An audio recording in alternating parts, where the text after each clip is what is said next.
আমি মোহাম্মদ আকাশ, অ্যাক্টিভ মোটরসের পক্ষ থেকে আপনাদেরকে স্বাগতম। তো ভাই, আমাদের যে ফ্যাক্টরিতে আসলেন এবং আপনার যে প্রোডাক্টটা আপনি দাঁড়িয়ে থেকে বানাইলেন, পাশাপাশি আপনার প্রোডাক্টের ঠিক আগে একটা প্রোডাক্ট বানাইছে, পরেও কিন্তু কন্টিনিউয়াস আমরা প্রোডাক্ট বানাচ্ছি। তো আপনি আসছেন, আপনি এক্সট্রা কোনো ফ্যাসিলিটি পাইছেন নাকি যারা আসে নাই তাদের সাথে আপনারটা সেম ছিল? সবারটাই সেম। আমি ভাইয়ারটা দেখে আপনাদের ভালো লাগছে, আমি সবসময় আপনার ভিডিও টিডিও দেখি। ধন্যবাদ। তো দেখে আমি চিন্তা করলাম যে ভাইয়ের কাছে আসে একটু দেখে একবার বানাই যায়, আমি আরো 2-3টা বানাবো।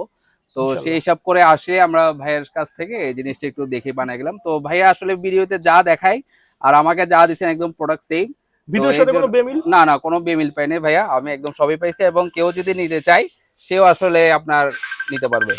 যে আমরা কিন্তু সবসময় বলে থাকি যে আমাদের ফ্যাক্টরি থেকে অন্তত আমার কাছে কোনো 2 নম্বরে ধোঁকাবাজি পাবেন না। আর এটাকে মনে হয়েছে আপনার পাইকারি জায়গা। অবশ্যই ভাইয়া, আমার থেকে মনে হচ্ছে অনেক পাইকারি এখানে জায়গা। কিন্তু কাস্টমারেরও ভিড় আছে, আমরা বানাচ্ছি। তো অবশ্যই আমরা সবসময় বলি যে আপনারা দেখে শুনে বুঝে ক্রয় করেন, কারণ এখন কিন্তু অনেকের ফ্যাক্টরি নাই, পেজ বিসেস 2 নম্বরে অনেক কিছু করে, যাই হোক ওইগুলো না যায়। তো আপনারা দেখে শুনে বুঝে ক্রয় করবেন। ভাইয়ের এই প্রোডাক্টটা যাবে উত্তর বাড্ডা AMZ হসপিটালের ঠিক পিছনে। তো আপনারাও চলে আমাদের ফ্যাক্টরিতে আসতেন। ভাই কিন্তু শুক্রবারে খোলা ছিল বিধায় বারবার বলতে আমি আসতে পারছি। জি জি জি, আমাদের অবশ্যই। কিন্তু সপ্তাহে 7 দিন খোলা থাকে। জি জি, জি ভাই, থ্যাংক দোয়া ইউ রাখেন। থ্যাংক ইউ, আপনারা ধন্যবাদ। সবাই আসবেন, ধন্যবাদ। ইনশাল্লাহ।